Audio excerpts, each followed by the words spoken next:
ELMER David McKee. ELMER David McKee, Anderson Press. There was once a herd of elephants. Elephants young, elephants old, elephants tall or fat or thin. Elephants like this, that or the other. All different but all happy and all the same color. All that is except ELMER.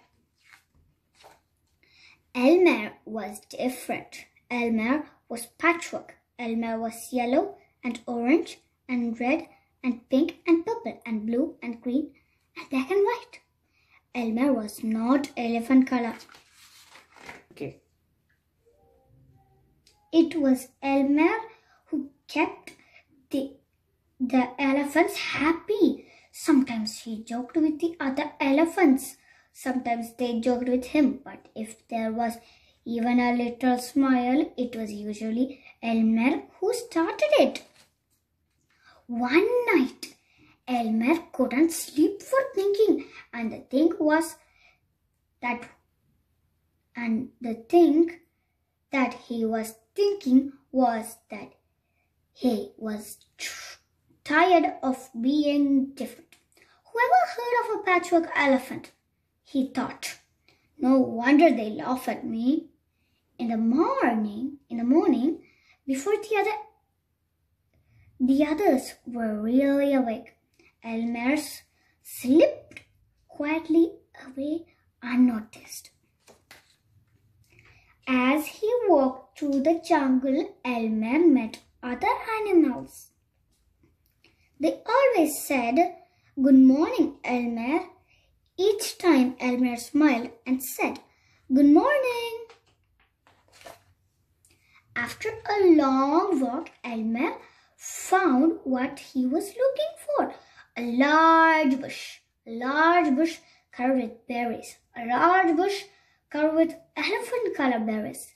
ELMER caught hold of the bush and shook it and shook it and shook it so that the berries fell on the ground. Once the ground was covered in berries, ELMER lay down and rolled over and over, this way and that way and back again. Then he picked up bunches of berries and rubbed himself all over, covering himself with berry juice until there wasn't a sign of any yellow or orange or red or pink or purple or blue or green or black or white. When he had finished, ELMER looked like any other elephant. After that, ELMER set off back to the herd.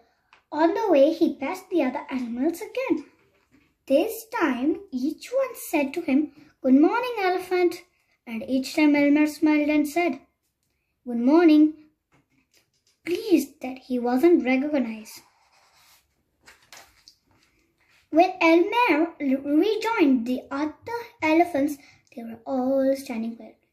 None of them noticed ELMER as he worked his way to the middle of the herd. After a while, ELMER felt that something was wrong.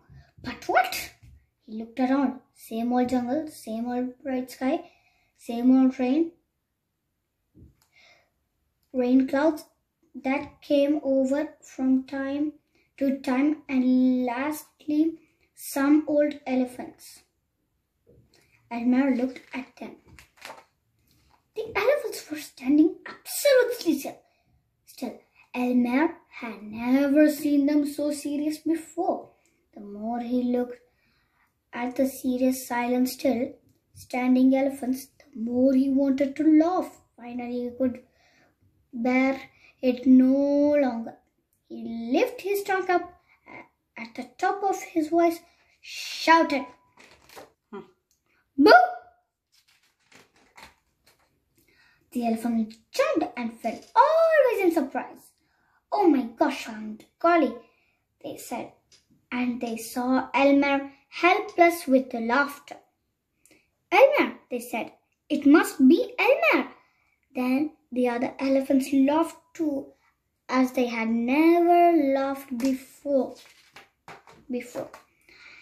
As they laughed, the rain could burst, and when the rain fell on Elmer, his patchwork started to show again. The elephants still laughed at Elmer as Elmer was washed back to normal. "Oh, Elmer," gasped an